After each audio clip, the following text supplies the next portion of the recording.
Aujourd'hui, là, seulement, c'est grave, hein. C'est la cérémonie du Ballon d'Or. Donc, aujourd'hui, on doit remettre le Ballon d'Or. Ballon d'Or qui récompense le meilleur joueur de la saison 2024-2025. Bien, on a tous regardé la saison dernière. On a vu les joueurs qui se sont détachés. On passe par les Mohamed Salah, les Achraf Hakimi, Vitinha. On a même vu le prodige Lamine Yamal, non, monstre du football, hein. Oui, je porte le maillot du Real, mais on ne porte pas d'abord le maillot du Real pour dire qu'on est fanatique. On porte parce qu'on supporte l'équipe, mais on reconnaît qu'il y a un grand joueur en face. Donc, prodige Lamine Yamal. Le très monstrueux Rafinha.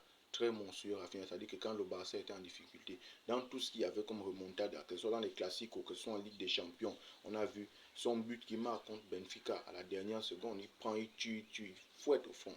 Et on a vu aussi Ousmane Dembélé, grand artisan de la victoire du PSG en Ligue 1, en Coupe, en Ligue des Champions, en Super Coupe d'Europe, même s'ils ont perdu le mondial du club. Mais Dembélé a été stratosphérique cette saison.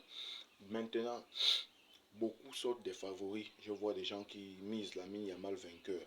Moi, je vais d'abord dire que les supporters les plus méchants du monde, ce sont les supporters du Barça. Parce que un vrai supporter, celui qui aime son club, ne peut pas, par exemple, dire. Par exemple, moi qui supporte le Real, je ne peux pas me mettre debout pour dire que Valverde, au vu de la saison passée, Valverde est favori devant Mbappé pour le Ballon d'Or.